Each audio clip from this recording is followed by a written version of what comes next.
Hey everyone, and welcome to another episode of Unboxed. I'm coming to you today from Huntsville, Alabama, where I'm having the opportunity to spend time with my mother and father. I got to tell you a little bit more about that, but I also want to share with you why leaders never leave their parents' home.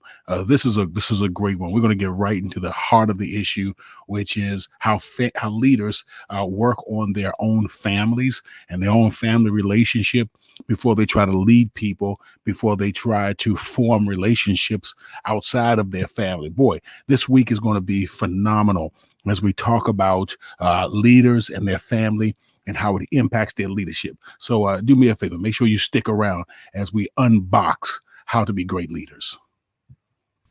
I'm Dr. Robert Davis, family life educator and relationship coach, and welcome to Unboxed, a frank and straightforward conversation about relationships. We're going to talk about family, church, workplace, and all other types of relationships. Join me for the next few moments as we unbox the power and potential of relationships and help you to live your best life. Hello, once again, everyone. So glad that you've joined us today on Unboxed. Before we get started, do me a huge favor. Would you please like, subscribe, and share? That is correct. Like, subscribe, and share. Okay, so we talk about why great leaders never leave their parents' home. And what I'm sharing today about does not apply to every leader. I'm going to be honest with you. The principles apply to every leader. But I'm going to get into some specifics of what I'm really dealing with. And I'm going to be dealing with leaders who come from the less than ideal family backgrounds, leaders that come from families with challenges and dysfunctional behaviors. And I want to say this, and I have to always say this at the front end. Not all leaders come from this type of background.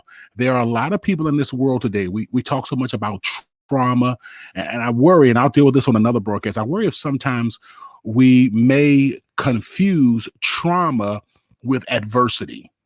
And it's very important that we are clear and that we separate the two, that we don't confuse trauma with adversity. But today I'm specifically dealing with people who come from families with challenges and dysfunctional backgrounds. And so that's not everybody. Some people come from really strong, healthy, functioning families.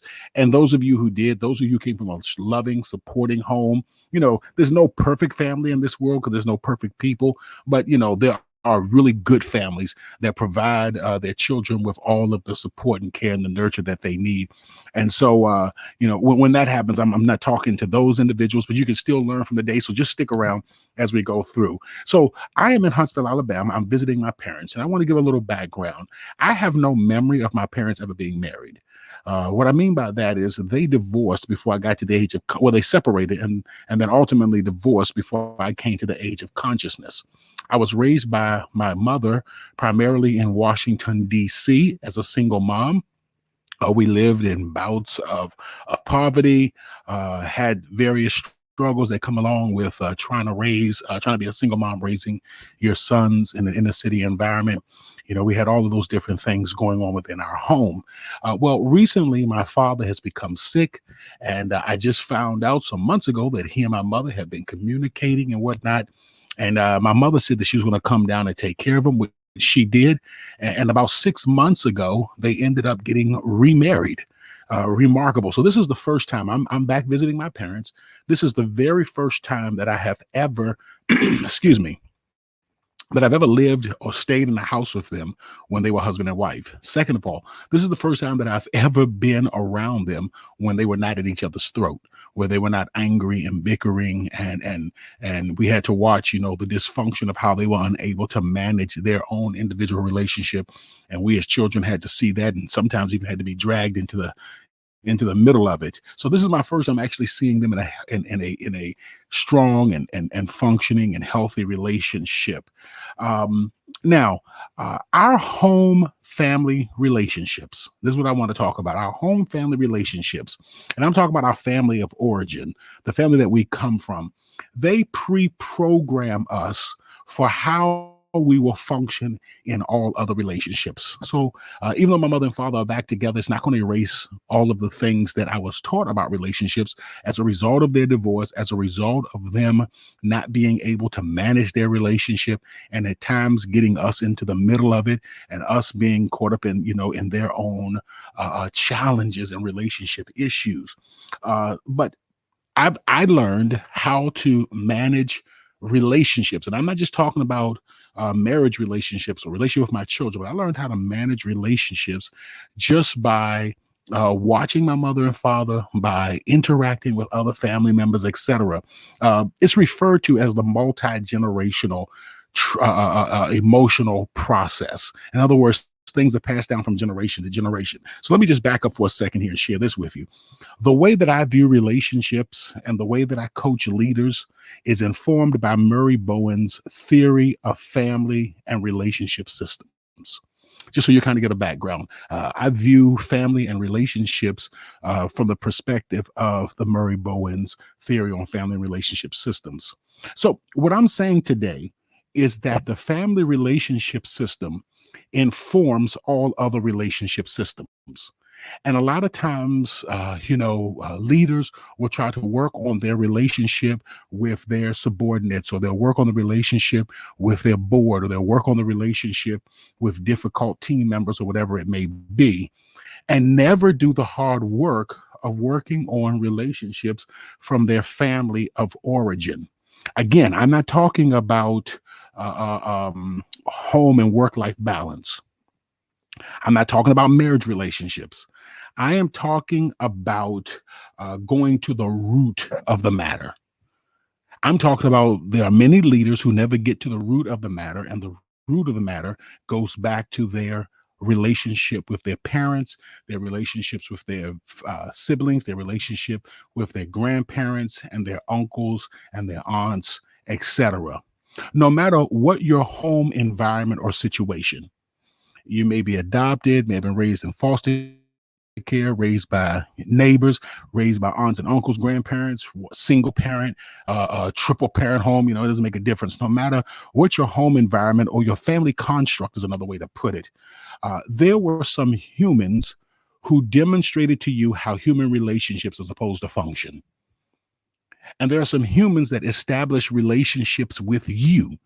And so the way that you function with others has been pre-programmed and is very much informed by these humans who taught you how to function in relationships, by the way they demonstrated it and also by the way that they interacted with you.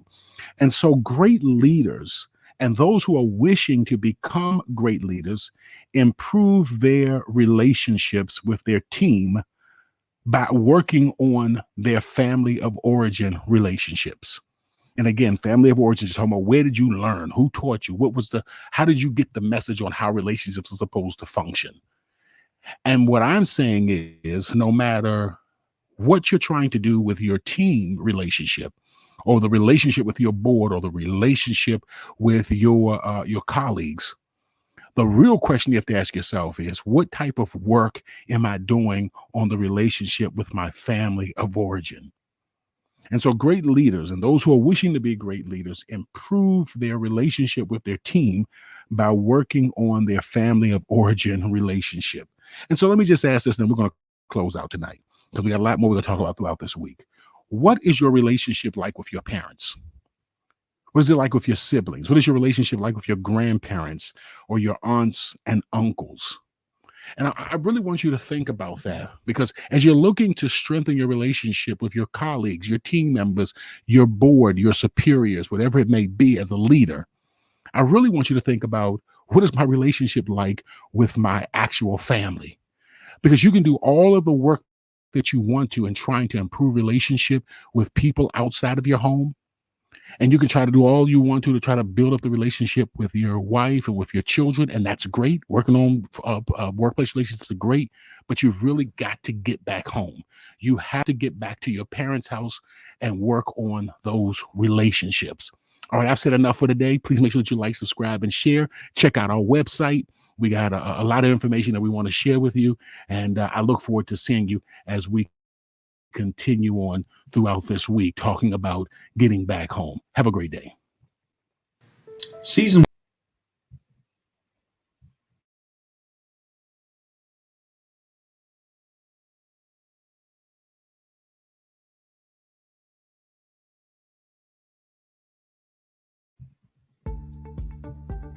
Community leadership can be hard, lonely, and stressful. So if you're an executive director, you're not alone.